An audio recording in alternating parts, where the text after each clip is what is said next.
Well, you've been vocal about the need for strong and precise responses to President Trump's tariffs. What does that look like in your opinion? Well, we need to be united, strong, and smart. We need to recognize this is a critical moment for our country. We need to recognize that we can get through this and we can win, but we can only do that if we do the right things. So what I think we need to do today is publish a detailed retaliation list. It needs to be big, bigger than our retaliation ultimately will be. It should be $200 billion worth, and it needs to be very specific, because what we need to recognize is President Trump doesn't really care about us. He cares about Americans. And so we need to use the market power that Canada has as the largest export market for the U.S.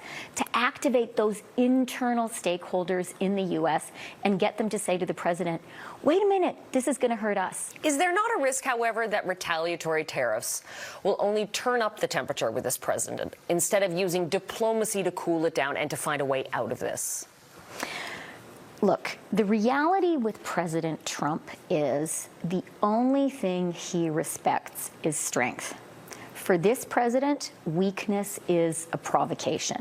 The only way that we're going to get through this is by showing him that we're not scared, by showing him, hang on a minute, Canada is your biggest market.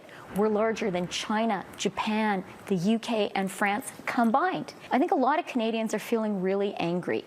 And so I think each one of us needs to use our own personal power. When we go out buying groceries today, let's buy Canadian. And if you can't find a Canadian product, be sure not to buy American. Boycott them as long as they're beating up on us. I think each one of us can have our personal retaliation.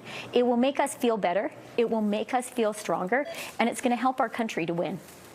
Let's talk about that for a second, because you did have experience negotiating with the first Trump administration for several years. So based on your knowledge and that experience, what should Canadians be bracing for here?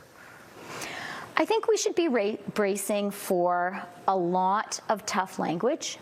We should be bracing for them to push us as far as they can. That's how President Trump operates. He senses weakness, and if he senses it, he keeps on pushing. So we need to recognize that. We need to be strong in response. And then the third thing that we need to do is look for allies and partners around the world.